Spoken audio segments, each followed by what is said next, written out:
Hi and welcome back to the Box on the Box. Today we're joined by two jewellery students, second year jewellery student Kim Johnson and first year jewellery student Ash Karim. Welcome to you both. Thank you. Thanks for coming in.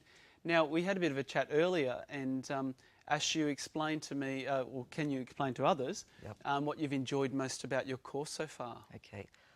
One of the modules that I've done in this course is called Bling, or chenier making, which is based on making jewelry chains and also making tube out of metal. Right. And that was my favorite part of the course, where I had to design a wallet chain, right, which was basically made out of copper and silver. It was very fascinating the way that you have to shape the metal and also give characteristics of the different colors of the metal. Oh, right, okay. It's like copper is mostly like a pinky color, and silver obviously is very whitey. Yes. So we did do different techniques. We did a bit of surface treatment, a bit of we had to make rings, we had to make lockets, we had to make pendants, but my favorite part was basically making the chains. Right. As you can see right now, I'm wearing this piece on me, which is from the Bling project of Kim. Yeah, it looks fantastic. Yeah, it looks more like rap kind of style, which it does. I like. It looks very gangstery. Yeah, gangster. In fact, Kim, can you explain some of this to us, what it's all about? Yes, I really enjoyed that project. It was a lot of fun, and I really tried to push myself beyond my comfort zone and do something that I wasn't sort of naturally sort of comfortable with. And so Bling I interpreted as the gangster rapper jewellery. And the project was that you had to make a chain comprising two different styles of link. Yeah. So if you have a look on Ash here, this link here is photo etched with a image of a little platinum Amex card, and the large pendant is also photo etched with the image of Benjamin Franklin, which is the president on the $100 American bill. Yes. And then there's the little rolled up $100 note, which is like a giant Coke straw, which is a part of that gangster rapper culture. As you do, yeah. Like I said, I wanted to push myself beyond my comfort zone. There's and quite then a lot of this detail. link here is actually wire, which has been woven around a form and formed into a link, and which it looks quite heavy, but it's actually quite light. Yes. But that was my favourite project as well, I think. Which shows, I it guess. It was a lot of fun. And a lot of detail. That's fantastic. Yeah, thank now, you. Kim, you've also got another piece of jewellery Yes, to I have. show off. And what can you tell us about this piece? This is made through a process called lost wax casting. It's another technique that I really enjoyed. It is using what they call jeweller's wax. It comes in a thin sheet, and I cut a piece, and from the back I pushed the small lumps into it, just using like a biro or another round object to get the texture.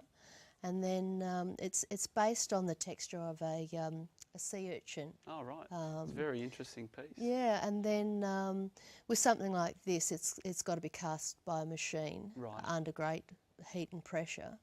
And then that, so you get that at the end. You hand in a piece of wax and you get that at the end. So that's fantastic. it was a very fun technique to play with. And we've been lucky, very lucky at Whitehorse campus to see quite a few student exhibitions in our library showcases, and we're hoping to sort of get some of those pieces out and about a little bit more. Now, there was a frozen exhibition, an exhibition encasing some jewellery in ice. Were either of you part of that exhibition? Yeah, that was second year. Second years, right. And that was great. Those pieces were from a project which was called First Impressions, where we had to make a ring in a day. So it was over a 5-hour period in the workshop that we must complete the project. And I wanted to do the exhibition where it would be over that same time period of 5 hours. So I did a couple of tests and freezing the rings in water, and I wanted to have enough ice that it would melt over that 5 hour period. Yes. And yeah, it worked quite well. I wanted it to be something dynamic, so it would compel you to come back and check what stage it was at. So Yep. it was a lot of fun. And there are some stop motion or time delayed photos that were taken that we can certainly put on student webs to show students that weren't there and able to see it, the exhibition itself. Yes, that's right. Yeah. Now I understand there's two things I want to mention today. Is that firstly, you're the president. You've started up, not of America with the bling, but of the Jewellery Club, which is our first student club that's started up here at Box Hill Institute. Yep.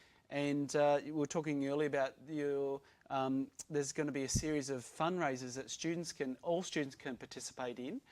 As a way of you raising funds for an end-of-year exhibition. That's Can right. you tell us about that exhibition? Yeah, well, we're very excited that we are going to have an independent jewellery exhibition for our graduate exhibition at the end of the year in November. The exhibition night will be 15th November. We'll have 1 week exhibiting in a gallery in the city at Guildford Lane. Fantastic.